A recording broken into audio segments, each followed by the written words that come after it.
Hello, my name is Amanda. Welcome to my channel.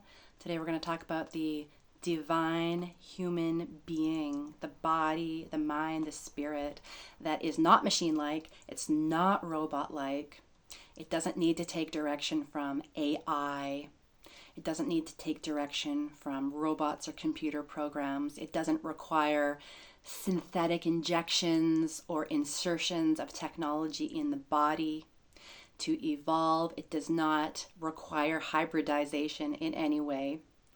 And being someone on a spiritual path, it might not be a comfortable topic to discuss, but we're all going to be we already are being faced with a choice. Are we on an evolutionary path or a devolving path? And this is not a vague, lofty conversation. This happens to be decisions that we're making every day. Are we relying on AI and ChatGPT, and are we relying on machines to think for us too much? There is a time and a place to use technology, but when we are shutting down our own faculties and our own creative centers in order to be part of a machine doing things for us, we are not challenging ourselves. We're not facing problem solving, and we're not evolving. Are we unnecessarily filtering ourselves? Are we unnecessarily changing our form with injections, plastic surgery that is unnecessary because we cannot face ourselves, we cannot accept ourselves, we cannot embrace the natural changes of our life with aging and things like that? It's uncomfortable, but we have to look at all areas of our life and really say, am I able to work with what I've got, develop what I've got, face my fears about not fitting in, about not being beautiful, about not being creative and smart? And as we face our fears, as we feel our uncomfortable feelings, as we take another step into problem solving and creativity, we are evolving. And the truth is, we're going to have to be making more and more decisions in the future around these things. And many of our human brothers and sisters are going to be really embracing genetic manipulation, hybridization, inserting different technologies, chemicals, things into the body that people really believe are going to evolve them. But the truth is, all of that is doing is sending people on a degraded, devolving pathway for their future. And what we have inside of us as human beings is a lot of dormant circuitry. We have a lot of dormant parts of us, especially in the etheric invisible body. And that etheric invisible body is always informing the physical and helping us make decisions and change in the physical. And that etheric body, it's connected to more and more subtle bodies that is connected to higher dimensions. So we're receiving light and information and options and opportunities to transform as the light of God kind of is stepped down from body to body till it hits our etheric body. And in that etheric body, if we are surrendering and we are opening to change, we're opening to feeling comfortable with being uncomfortable and being the alchemist that we have the potential to be, there are faculties, there are nerve endings, etheric, invisible nerve endings, energetic pieces and parts of our etheric body that can be activated. This is an option. This is not something that is just going to happen automatically while we sit around and wait for it to happen. If we want to evolve, when talking about the word evolution in this video, I'm talking about turning on those faculties, turning on those latent centers and nerve endings. And it's not going to be an easy thing. And if you're on this path, you already know that it's not an easy thing. And what happens is when we face our fears, when we feel our difficult feelings, and feeling the difficult feelings that come up when we're triggered is part of developing our heart center. When we are committed to that, even if we aren't doing it perfectly, even if we have to call in sick to work, even if some of our relationships struggle because we are embracing the difficult, these parts of us that are sleeping will start to wake up. If you're committed to this path, sooner or later, they will start to wake up and you will change in the physical. So as that etheric body starts to have faculties that turn on, your physical body will feel things, sense things in your environment that it couldn't sense before. Your cognition, your knowingness will know things that it wouldn't have known before. You're going to have the ability to just be able to make lightning fast decisions because you don't know why you know, but you just know. And it turns out later that these were very good decisions. And it has nothing to do with logic. It has to do with intuition. Our intuition gets much stronger and it can show up in different ways. You might just have a knowing. You might have a strong feeling. You might have senses about a person or a situation that you can't explain. You might even be a visionary, like a clairvoyant person who just sees flashes of pictures in their head, in their meditation or in their dreams or just in daily life that helps guide them to make the right decision or to give a message to somebody that other person needs to hear. If we want to start living like this, the system that is in place for us to develop these things and to become this type of person, it has little thresholds. It's not just like we can wake up and do these things one day because we go to a meditation retreat or we go to an ayahuasca ceremony. Those things can help be catalysts if we're serious about purification. But it's really a lifestyle about feeling the difficult things, asking for forgiveness if that is necessary, being able to say that we were wrong about something, admitting that we've been wrong, taking responsibility in areas that we've never taken responsibility in, and watching out for our brothers and sisters, making sure that people around us are cared for and feeling safe and feeling heard, maybe more than we used to. And this all sounds just kind of like boring or regular spiritual stuff. But when we are taking those extra steps of responsibility where we didn't used to take them, and we're really feeling our triggers and taking a moment to process what is happening in our body when we're triggered emotionally, these are things that are like on switches. Eventually, if we're doing them regularly, then we can be trusted to have these latent parts of our etheric body turned on. And they get turned on faster when we are using our knowings and we're using our problem solving and our creativity to serve, to share with those who are around us, to help them feel supported when they're going through tough times. It's not all about us. It's really about the whole. And if your heart is really about the all, that we're all in this together and we need to support the people who are serious about this too and maybe struggling. If that's where your heart is at, then these parts of your etheric body are going to turn on. And sometimes if you're like me, turning these things on requires a lot of purification, sometimes purging. For me, I've had bouts of time where I've been burping and vomiting and sometimes waking up sweating in the middle of the night. Lots of crying and grief and releasing emotions physically, somatically through the body.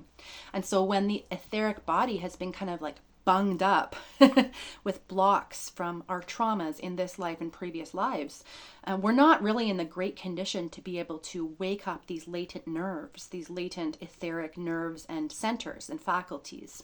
But the more that we are holding space for ourselves and, reaching out for support if we need it to hold space to move through these difficult things, then we can be trusted with these gifts that are going to be useful to serve the people around us and useful to help ourselves feel like we're connected. Because the cleaner our etheric body is, the more connected we're going to feel to the higher dimensions. We can kind of feel, experience, and step down knowledge and light and gifts from those higher dimensions. But if we've got blocks from our trauma, blocks from feelings we're not willing to feel or fears we're not willing to face, we can't expect to be on the receiving end of powerful dreams and intuitions and knowings and all the things that help us to feel connected to God and the universe. If we know these things and we're still feeling stuck, then going to things like ceremonies, retreats, rituals, developing your spiritual practice of daily meditation. These are things that can help us get unstuck. And in the process can often trigger our own irritations, frustrations, anger, grief, fear, but it's all worth it. So if you're feeling stuck, what kind of calls to you to be a practice or an event, or therapy, coaching, what is kind of calling to you that could potentially get you unstuck? Because really it's our responsibility. We have free will, but no one's going to force us to evolve. No one's going to force us to evolve.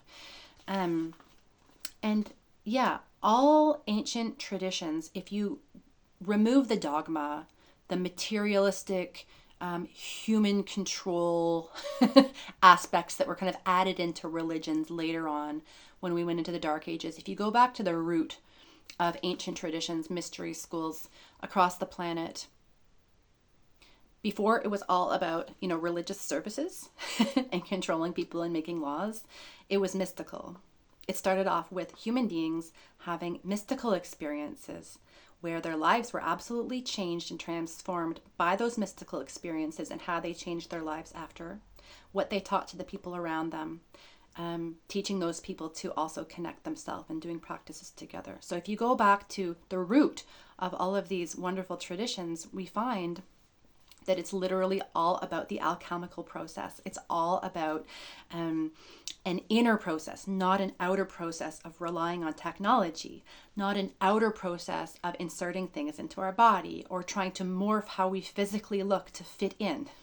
That is not what the spiritual process was about. It was about integrating our difficulties, feeling how difficult they were, learning to be comfortable with the uncomfortable and facing our fears together if we needed to be with others for support. Transmuting the pain, so feeling like the depth of the most painful emotions fully, and then saying, I now, because I could hold that as it passed through, I can support other people while their difficult experiences pass through. I know how to back them up. I know how to have their back. Maybe doing writing or speaking or art or something around those powerful feelings that you had the courage to feel. So that's how we did it in ancient times before things got materialistic, controlling, and dogmatic. That's what the mystical religious experience was originally all about, and that's how it was done all around the world. So we won't evolve in this way, like talking about the etheric body and our latent faculties that live there. Those things are not going to turn on and evolve by manipulating our body through synthetic, mechanical, machine, robotic devices. If anything, those things that are outside of us, those kind of cold technological things that are going to be really pushed and introduced more and more over the years, by the way, like we're just in the beginning stages. Those things can help us with certain things, but they are not the answer and they are not going to directly evolve you. And if anything, many of those things are going to degrade humans, where the humans are really relying on those things rather than allowing this other process of waking up our sleeping faculties to wake up, allowing them to wake up. And so we are going to be faced with lots of decisions and getting more and more in touch with our feeling, our discernment, our heart center. We're going to know what's right for us, but always going back to the basics and not getting kind of like bamboozled or dazzled by the latest technology, the latest synthetic invention, this latest discovery here or there, saying, I wonder what the ancient traditions would have to say about this. And then taking your gut feelings of, evolution, alchemical process, directly transmuting pain, facing fears instead of trying to like hide from them with distraction. And then making our decisions from that place, having a real center. And having, having a spiritual practice that you go back to, and it could be anything that really makes you feel connected to your deepest self, connected to your inner voice, prayer, contemplation, meditation, yoga, shamanic journeying. There are so many things because we're all individual and unique, and we're going to be drawn to different ones. But having something that you do every day, it can be an altar practice. I travel a lot, but I keep really specific images and pictures and quotes and things where I set up a little altar no matter where I am, where I can just take a moment and look at those symbols and images and quotes and bring myself back. I need things that sometimes are physical, colorful and symbolic to help remind me of my inner world.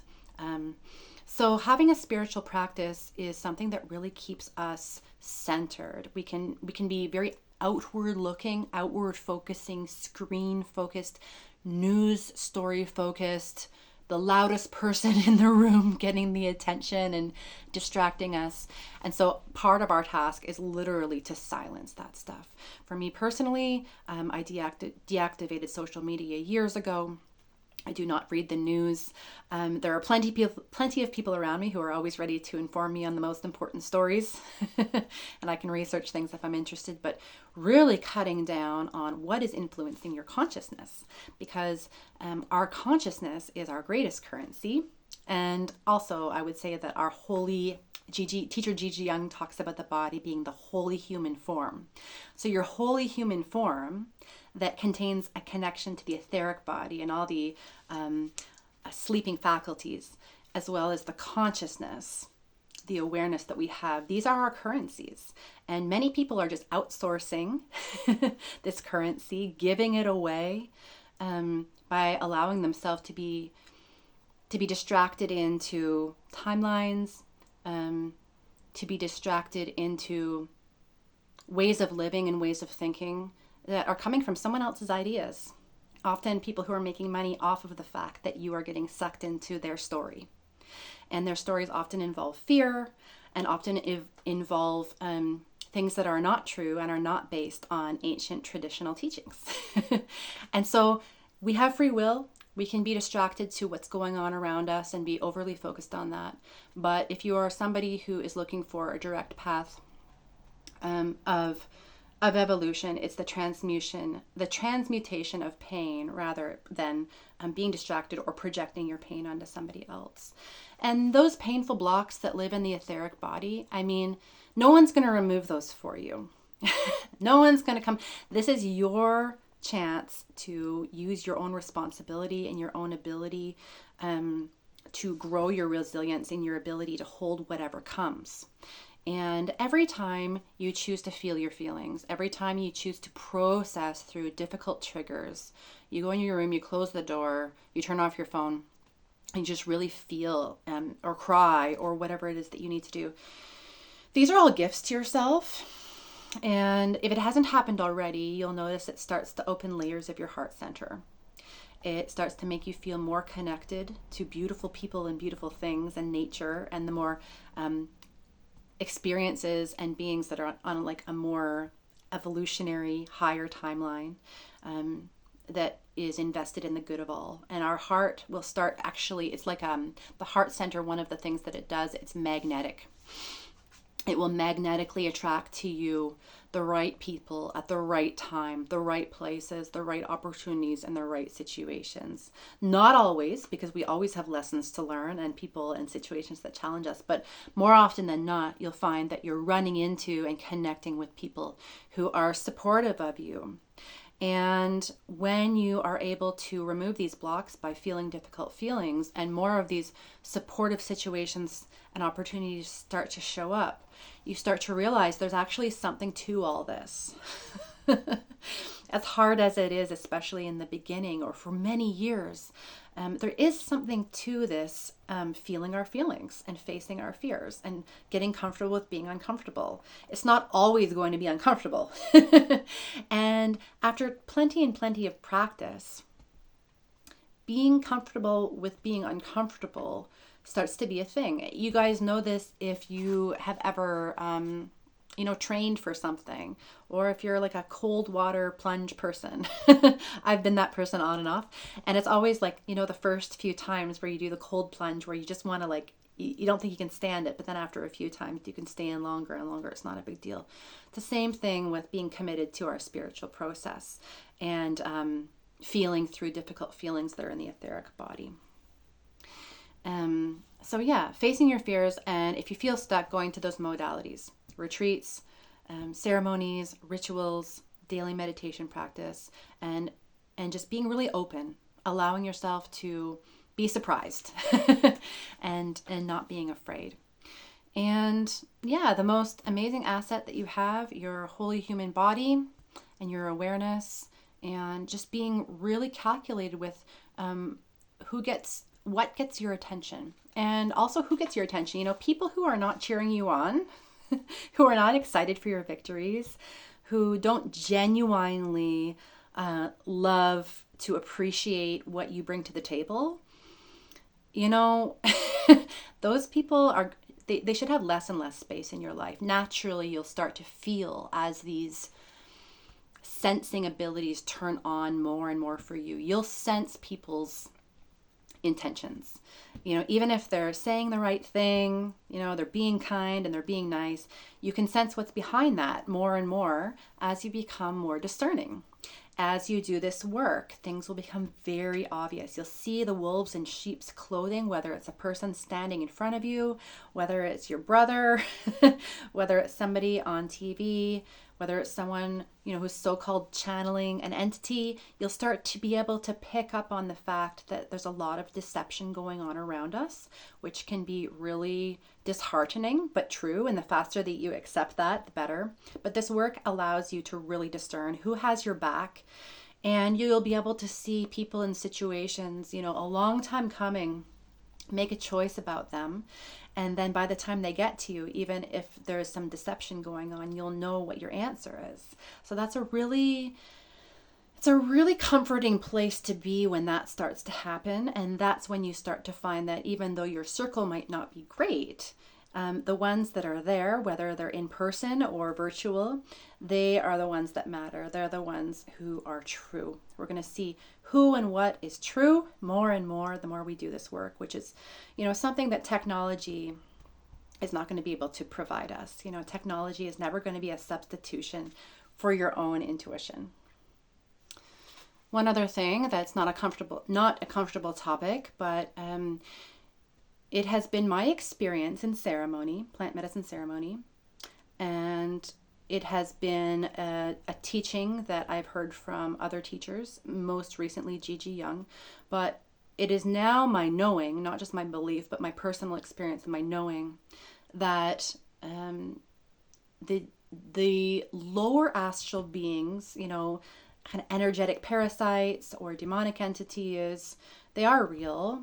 And the only way that they can really enter the energy field of a human being is if that human being has degraded themselves or is not willing to face and feel and heal their trauma.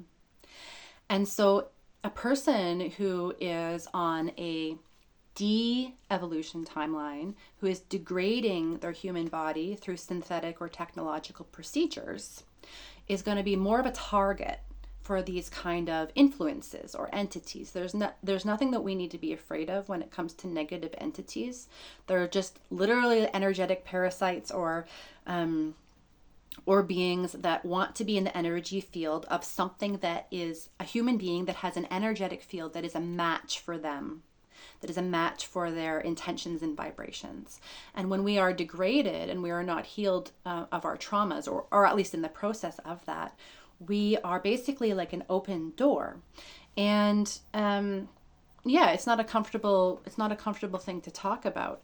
But in these dark cycles of time, as we are in right now, the Kali Yuga, we have access to or awareness of, especially if you're psychically gifted, to beings in the lower astral plane or the eighth sphere, kind of like the lower timeline, the lower realms that are around us.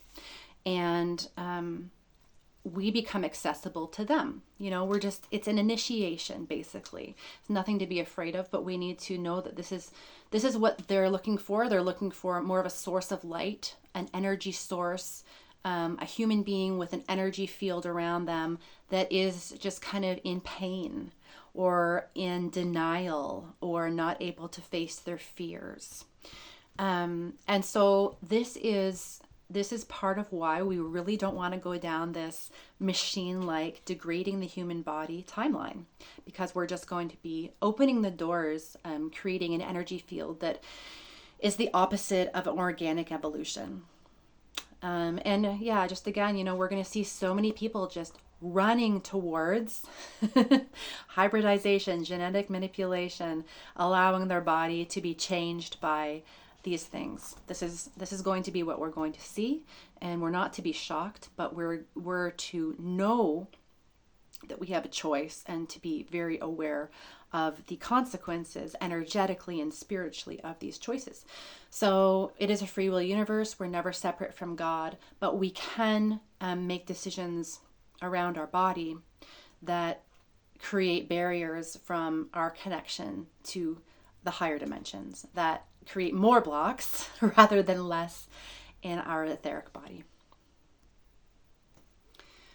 Some of the biggest challenges, some of the biggest initiations for many of us, if we're already knowing what direction we're going and we are committed to that organic timeline, which most of you are that watch this channel, some of our biggest tests and our initiations are going to be around anxiety, going to be around fear of not believing in ourselves, not trusting our intuition, even if we kind of have a gut feeling about something.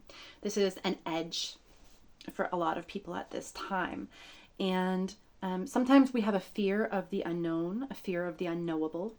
And that is why doing our trauma work, again, feeling our feelings, our heart center is the part of us that knows. And we get less and less fear of the unknown and the unknowable over time, because we have that heart center opening more and more. And that heart center is very intuitive and feels things and can sense things. So even if there is the unknowable, there is the unknown that we kind of sense around us, we know that our heart is going to lead us into the understanding that we need at the time. That the Christ essence that lives in the heart, that we're getting more and more access to because of the work that we're doing in our spiritual practice, that's going to guide us even if there's plenty of unknowns around. We become totally surrendered and feeling safe with plenty of unknown around us. And that is the magic of who you are becoming. There is that unnameable, things that we can't touch. Some people even get, flashes of shadows or light in the corner of their eye. And we start to become okay with not knowing. We just trust that we are centered and safe when our heart center has opened to a certain degree. And we start to feel intensity. That's another part of the tests and the initiation that is on the path. We feel sometimes like we're really intense people, and it's our job to bring in more play and more laughing and more levity, and to kind of counterbalance that intensity, because you're intense because you're becoming aware of more of yourself and aware of what's going on around you and more discerning, and that naturally makes you become more intense. So don't worry about that too much, but just make sure you bring in something a little bit more light when you start to feel that intensity for a long period of time. And you do become stronger. Again, this goes back to the heart center, but you become stronger by finding out things that are untrue. If you've had like a so-called friend who you thought really had your back, but then you kind of discover, oh, they don't really, a bit of a frenemy there. As your discernment has grown, you start to see little inconsistencies. You become strong by learning that maybe you were wrong about that them having your back was really not true. And as disappointing as learning untruths can be, it also makes us stronger, and we can see those patterns in other people and situations, and we don't have to repeat them. And fear of powerful people, fear of ignorant people around us, or in power, that can stop our growth. But we're not here to try and overtake them or correct them or argue with them. That's not our job. Our job is to recognize that we can feel intimidated sometimes and that just because our gifts are not being in the spotlight or being in leadership at this time, and we're going through an internal process, we can still be sovereign. We can still make our own decisions. We don't have to go with the loudest person in the room just because they're being loud and intimidating. The fear of those ignorant people can really stop us up. Know that it's really normal to feel like that. But we don't have to kind of go down their timeline with their plan every time. We can listen to them and accept what they're doing and saying, but then we can do our own thing. You know, you're allowed to do that quietly if you need to. People around you, as your intensity grows, your awareness grows, you start to change, your heart center opens, and you're going with your intuition more and more over time. And people won't understand you the same because they're just going with what they know, and there's nothing wrong with that. They should go with what makes sense to them. But just remember that when people don't understand you, you know, they crucified Christ because they didn't understand him. You know, all of the amazing leaders that we've had in the past that were revolutionaries, that really had something to offer to humanity, that were killed or imprisoned, those people were misunderstood in their time, right? And so those are the people that we're following and we're learning from. So if people don't understand you, that's totally normal. That should happen from time to time because you're not living the same life as them and you're not seeing through the same lens. And making a place for power to come to you. You know, we've seen a lot of abuse of power for our whole lives, for many lives. And we can be afraid to hold power of any sort because we see power as a bad thing. But seeing power more and more, not as like, I want to be powerful over and control other people's power, but power to hold my own experience and to trust that. Power to hold my own opinion and trust that that is real for me right now, no matter what other people say.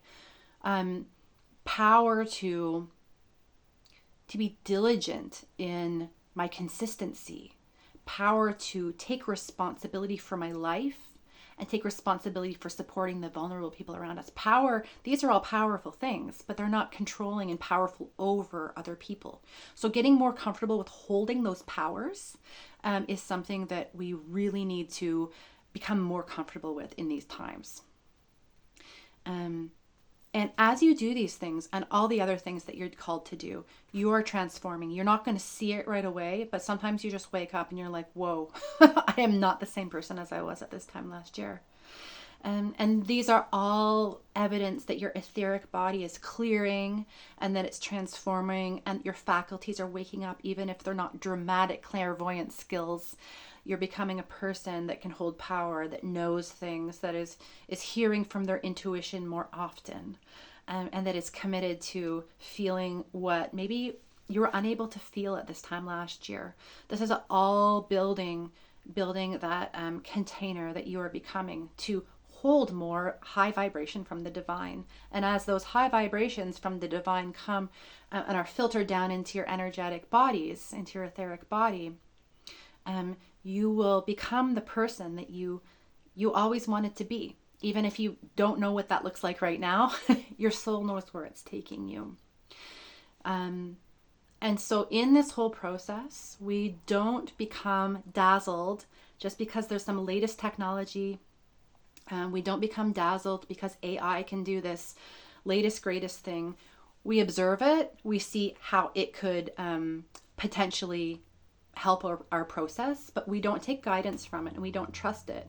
And we be very aware of degrading our own body with injections and insertions. If we're on this path, we are going to be creating a lot of space from that and becoming really discerning about that as we see announcements and we see press releases and we see even videos in the new age, because our discernment is growing and we're going to take everything with a grain of salt if it's not matching up to our intuition and if it's not matching up to an ancient spiritual traditional system. Another thing that starts to happen, and and yeah, has probably already started happening more and more to many of you, is you become a person who has the ability to hold a paradox. You are not so polarized that you need everyone to see your opinion, and your way is the only way, and your way is the right way, and everybody else's is wrong. And you have the ability to kind of hold the two ends of a spectrum, hold a paradox, and see how one end of the spectrum might have a few positive things, helpful things, and the other end of the spectrum has a few helpful, positive things. And really kind of see it as a range, see anything in front of you as a range of possibility, and going with kind of where you're guided on that range. So it's not this non-duality where there's no right or wrong or anything like that. There is like the best of what is in front of you without demonizing everything else, because everything has its place. But we have this discernment and this ability to hold the paradox that's in front of us. And we're able to kind of be in many worlds, you know, the you that goes to work, the you that goes to a workshop or a class. There's the you that's with your friends. And even though you've got to adapt to the different situations and people and conversations are on different levels, there is your character. And your character and your qualities are what follows you in between all of those places, and you don't lose yourself. And so, yeah, it's totally normal to become more of a shapeshifter and to have different personas for different places. But that the core of your qualities and your values and your character, that doesn't change. And that is just something that will happen naturally as your etheric body cleans up. And along with that, the wonderful author Lynn Andrews says you'll have the ability to stand in the spaces between realities without losing any of them. You'll have the ability to stand in the spaces between realities without losing any of them. And then your capacity grows and your acceptance for other people and their process grows. Even if you see that the decisions they're making and the things they're saying are leading them down to just more pain in the future, or that they're just totally full of error because you've gone down that road and you found out that they were full of error. Just allowing them to have their own process, allowing them to be a student of the path that they're on, being available to support them or give them advice, but not being someone who steps in constantly with unsolicited advice, because you start to understand that everyone is in their own process, and your life and the decisions that you make should speak for itself. If somebody is looking for guidance, they know where to go.